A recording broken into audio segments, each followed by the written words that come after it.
Now, residents of the Upper West region count their losses amidst cry for help as the National Disaster Management Organization, NADMO, conducts initial assessment of the extent of damage caused by last Thursday's floods in the Upper West region. The regional director of NADMO, Ahmed Mustafa, stated that the assessment done in 3 districts of the disaster revealed that a total of 722 farms have been destroyed, that's belonging to 1,605 farmers. We also have 336 individuals displaced following the collapse of 80 houses. John News' Upper West correspondent Rafiq Salam reports from Wa. It is a regional crisis of monumental proportion, ballooned to a national level, and the country's president sent one of his top ministers to console and sympathize with chiefs and people of the region. In the midst of all these regrettable incidents, he is at least happy that no life has been lost. He is saying so because life, when lost, cannot be regained.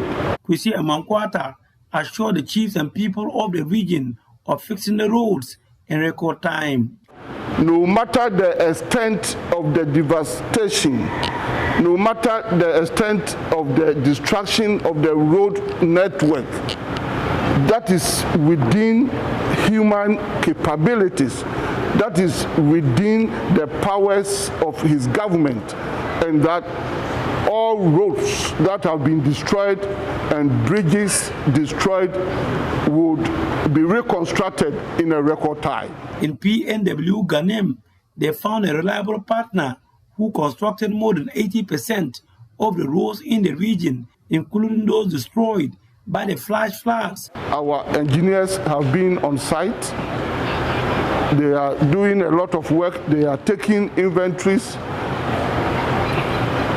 And by the end of the week, by Friday, before Monday, we would have known exactly what should be done to reconstruct the roads, to reconnect all areas that have been separated from the rest of the region.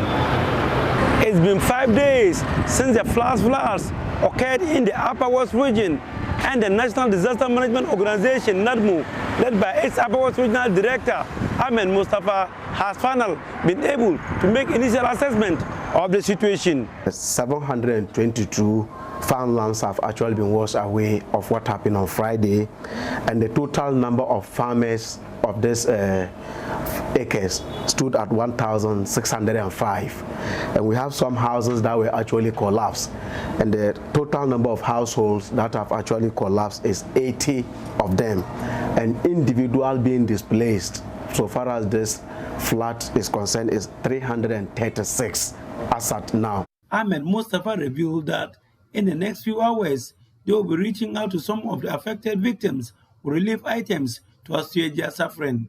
He, however, has this appeal to those living in low-lying areas. They should immediately evacuate to other relations. If they are unable to, they should reach out to our offices, and we use the same religious organization and the Ghana Education Service, because the basic schools are on holidays, to use their facilities on a temporary basis for now. It would have been good we use our tent at the community level, but as we speak, there are still some water here and there at the community level. At the Wakajet Yellow Station, transport fares to the affected communities have sharply skyrocketed, sometimes bringing disagreements between passengers and drivers. Well, it's something we never planned for. We didn't know it would increase like this. So what I plan to come and do, I have to reduce it. And I'm not happy with that. But what for do is something I don't have control over. I have to just do that in order to go back to my station. You know, from here to Jirapa, the kilometers was 62 kilometers. Now where we used to pass this time around, it's about 98 kilometers. It's a very long distance. So because of that, we have added 10 cities to the old 20 cities, making it 30 cities. The violent flood waters that used to gas out in between culverts are almost receded because there have not been further rain since the incident occurred last Thursday, a sign of some small relief for a region that knows it may never be the same again. It will take months or probably years to recover. Reporting for Joy News, Rafik Salam. Well, the NDC in the Upper West region, that's the NDC caucus in Parliament, has made a clarion call for the Akufo-Addo-led government to act decisively and swiftly to ameliorate the sufferings of the residents affected by the floods in the region. Secretary to the caucus, who is also the MP for Dafiama, Busi Isa, Dr. Sebastian Sandari, among others, called for the urgent deployment of personnel of the 48th Engineers Regiment of the Ghana Armed Forces to create temporal access for residents while efforts are being made to rehabilitate the roads and bridges. The livelihood of persons in the affected communities is greatly threatened as foodstuff, livestock, and crops have been destroyed as a result of the floods. Access to healthcare in some communities has equally been challenged greatly, as these communities cannot have access to the nearest health facilities as a result of the inaccessible roads.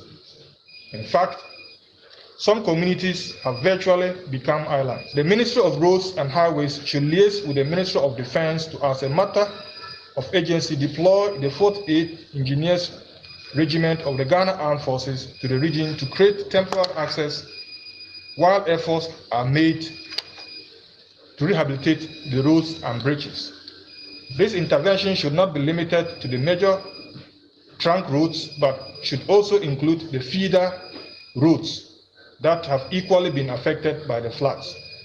In the interim, also, maintenance work should be conducted on the existing alternative routes to deal with the growing human and vehicular traffic to forestall a total collapse of the road network in the region. 2. The Minister of Interior, through the National Disaster Management Organization, NADMO, and liaising with other relevant state agencies, should conduct a thorough assessment of the impact of the floods to provide adequate grounds for the necessary state intervention. 3. The NADMO should also, as a matter of agency, provide temporary shelter, food items, and beddings to displaced persons and communities. Other relevant items, as the situation may warrant, in respect of building materials and compensation for lost farmlands, crops, and livestock, should also be pursued vigorously. 4. The Ministry of Food and Agriculture should liaise with the Finance Ministry as well as other development partners to secure funding to rehabilitate the 4 irrigation dams that have been adversely affected by the flood. 5. The health authorities in the region should position the health system appropriately to respond to any emergencies and outbreaks the flooding may occasion, as well as intensify public education on the health implications of the floods. 6. The general public, other state and non-state institutions, including civil society organizations, NPOs, development partners, should lend their support to the communities affected by the floods in the region.